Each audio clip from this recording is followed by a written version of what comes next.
And welcome back, Guardian. So it's the Thursday review. Uh,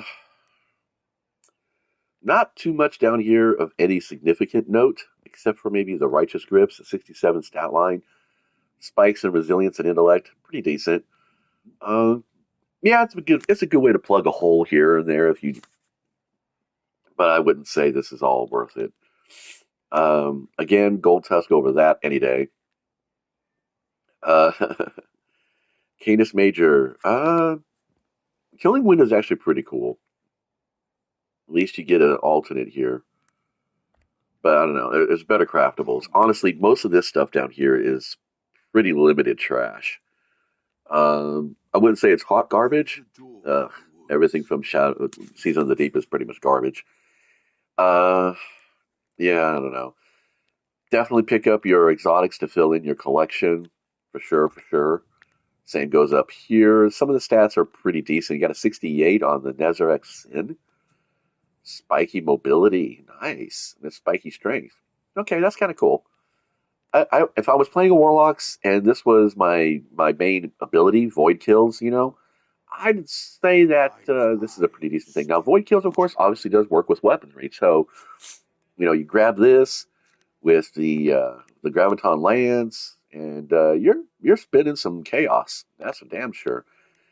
Down here on the Phoenix Cradle, not such a great choice. I prefer my Titan gear to have a pretty high resilience and a high strength, um, if not strength and discipline all the way.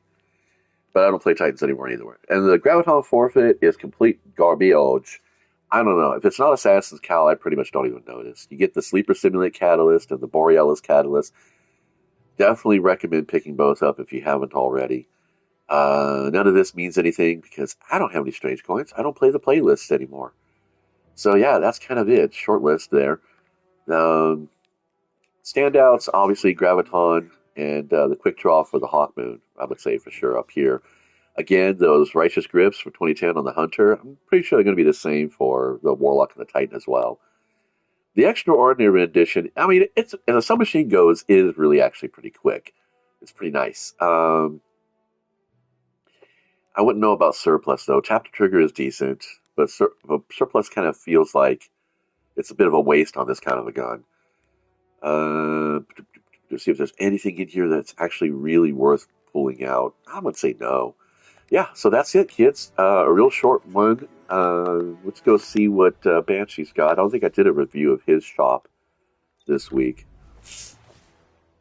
And again, this is all for like your early game players. You just got into the game. You've only been playing for maybe a dozen hours or so. You haven't done any raids or dungeons or nightfalls or anything like that. Once you start doing the more upper tier activities, you're going to get better guns. Definitely recommend going into Onslaught because you'll get a ton of really great shit there.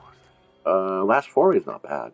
Let's see, back over here now. We have, Path of Least Resistance is craftable, so don't. If you have the patterns, don't buy the ones in the shop. Always craft your own. Getting these patterns are not hard to do, especially with the 30th anniversary. Package. The Enigma. That's craftable. That's kind of funny. He's got a bunch of craftables here. Okay, well. A Rose. Rose is always nice. The Rose is a pretty good gun.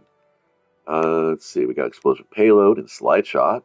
I don't see many slide shooting hand cannon guys. A few, but not many. Alright, that's going to do me for now. I'm going to go chill because this cold is still kicking my ass. Until next time, thanks for stopping by and checking things out. Hope you have a great weekend. Be nice to each other.